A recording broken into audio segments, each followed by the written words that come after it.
Good morning, everybody. Is it not the most beautiful morning ever? It is so perfect outside. Good to see you this morning. Good to be with you. My name is Tim Harris, pastor at Woodburn Baptist Church. I'm in South Central Kentucky, and each day, Monday through Friday, we take about 10 minutes a day to go verse by verse through the Word of God. We are in the book of Nehemiah today, Nehemiah chapter 4, verses 1 to 23. Those of you who join me live every day, thank you, thank you, thank you. Those of you who pick me up sometime later, thank you, thank you, thank you. And some of you who will binge watch through the weekend, thank you. I just love the fact that you're in the Word. I love the fact that we're doing it together. And Nehemiah is good. Is he not just so good? I know yesterday was in some ways difficult, all the names, all the gates, just a description of the labor. But today we pick back up with more of the narrative, the story itself. I've been bragging about Nehemiah, what an amazing leader he is. And as you probably know, the test of any leader is what he does, what she does in the face of opposition. And the opposition gets extreme here in chapter 4 for Nehemiah, and he's amazing. Nehemiah is just so amazing. Let's start with Sanballat and Tobiah. These are the two mentioned in chapter 4. We first met them at the end of, I believe, chapter 2. Who are these guys? Sanballat is the governor of Samaria, which is, I believe, to the north. He's really kind of an interesting character. We know from the book of Nehemiah and other sources, he gave his sons Hebrew names that had to do with the Lord. We know that his daughter actually married one of the priests. So everything points to the fact that Sanballat is actually a worshiper of Yahweh, a worshiper of God. I think that's really interesting. Tobiah himself, that's a Jewish name that means something like Yahweh is good. And so his primary opponents, his enemies here, are actually most likely supposed to be worshipers of God. It's just mind-blowing to me that his most fierce opposition comes from people who claim to be believers. And part of me just says, well, that's typical, and the other part of me just thinks that's just unthinkable, I guess it just underlines the basic principle. I kind of say this all the time, that anybody close enough to be an enemy is probably also close enough to be a friend. And so, for whatever reason, Sanballat and Tobiah may have some affinity toward Yahweh, but they absolutely oppose the work of God here through Nehemiah. It's probably political. It's most likely that Sanballat is thinking that his influence over the region will be lessened if Jerusalem is strong again. He is probably more powerful when the people of God are less powerful. So he may not see that he's opposing God, if he is some sort of worshiper of God. I don't know. Here in a moment, we'll talk about the way they ridiculed him. They ridiculed him for their faith. So it's just bizarre to me that these primary opponents, have some connection to Yahweh himself.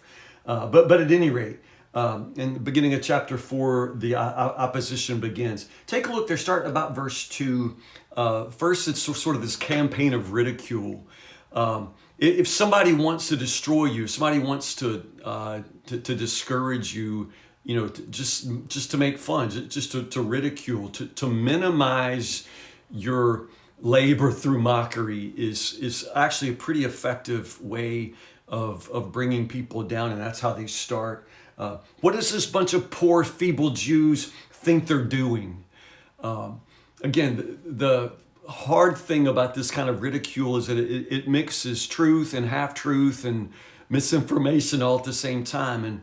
And right there is kind of to hit them right in the gut, because they are poor and feeble. They're not professionals. We talked about that. They're ordinary people. They have other jobs, but they've come together to do the work, and they're doing the work well.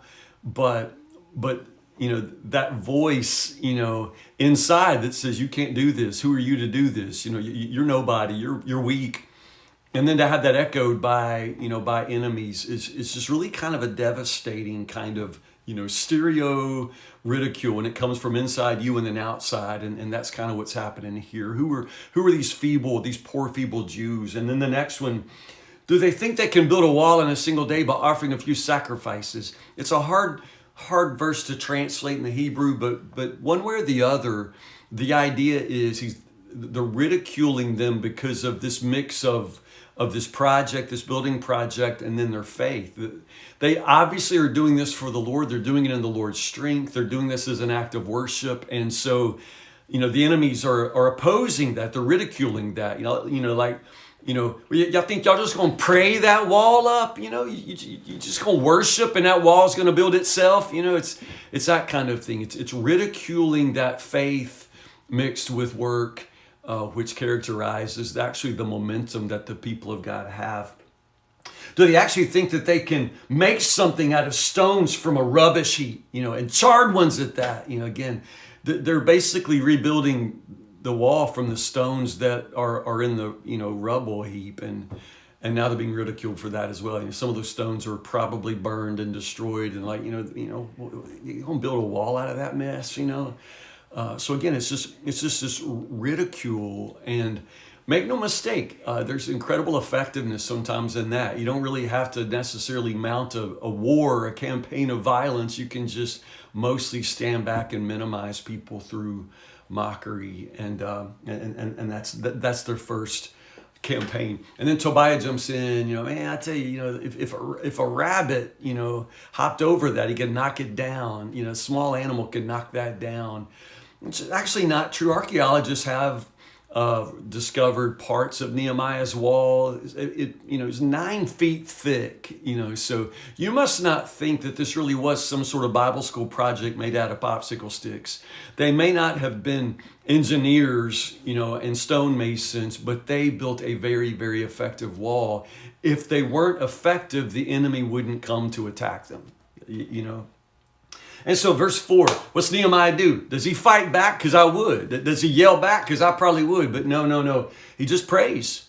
And I prayed, And again, if Nehemiah is offering us a masterclass in leadership, he's also offering us a masterclass in prayer. He prays long prayers. He prays what I called it a flare prayer. He just shoots one off and then keeps going. And then in this case, he just prays, God, would you take care of them? Because I'm trying to serve you, take care of them. This isn't Nehemiah in the flesh. It's just Nehemiah saying, God, you see what they're doing. You know what they're doing. Will you take care? Will you see to it that they get, what's coming to them for that? It's just trusting that God himself will take vengeance, and Nehemiah stays on the work. I like verse 6 where it says, at last, the wall was completed to half its height.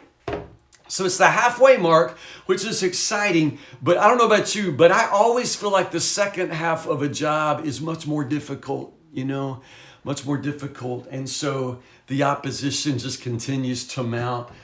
Sanballat, verse 7. Notice Sanballat, Tobiah, the Arabs, Ammonites, and Ashdodites. Ashdodites. That is literally north, south, east, and west. You've got Samaria to the north. You have the Ammonites to the east, you got the Ashdodites to the west, and then the Arabians to the south. So they're completely surrounded. And then on top of that, now opposition from the inside. Now it turns out the people of Judah are complaining. They're starting to think, man, we're tired. We've already used all the good rocks, so now what's left is just the rubble. I often say that when the devil wants to defeat you, he never sends a shark to devour you in one bite. He always sends 1,000 minnows. And this is Nehemiah right now. It's just opposition, but it's not a shark, that could devour you in one bite. It's just this, just minnows, just enemies, complaining, people that want to quit, Sanballat, Tobiah, they're laughing at him. The Arabs, the Ashdodites. It's just that. It's this swarm of negativity and this swarm of attack. And honestly, like I say, if it were one enemy, he could mount, some sort of campaign and get victory. But it's just the fact that it's everywhere. And this is how the devil works. It's like the old saying, when it rains, it pours, and the opposition just comes from every side. But I love Nehemiah's, call to arms here. I love what he says in verse 14. Don't be afraid. He's talking to his people. Don't be afraid of the enemy. Remember the Lord, who is great and glorious, and fight for your brothers and your sons and your daughters, your wives, your homes. Just calling the people, to courage and to fight, because we got something to fight for. Don't roll over here. Don't just give this to the enemy. If they're not strong enough to come and take it, let's don't give it to them. We're going to fight. So you notice here at the end, this amazing mix of prayer, but also precaution, the way that Nehemiah, pulls by half the people back. So half the people are standing guard, the other half are working. Probably slows the work down, but honestly, it gives courage. It lets the people know that there won't be any sneak attacks. So now after that point, the people who are carrying weapons. They're prepared to fight, but they're also not going to stop. You see that? I mean, nothing is going to stop. They're doing what God has called them to do. So like I said, I love Nehemiah. I love him as a leader. I love him as a man of faith. As I said, the great test of every leader is how that leader will face opposition. And Nehemiah faces opposition with prayer and with incredible courage, incredible ability to continue to rally people, primarily because he stays right there with them. It's always we. It's never you. It's never me. It's we.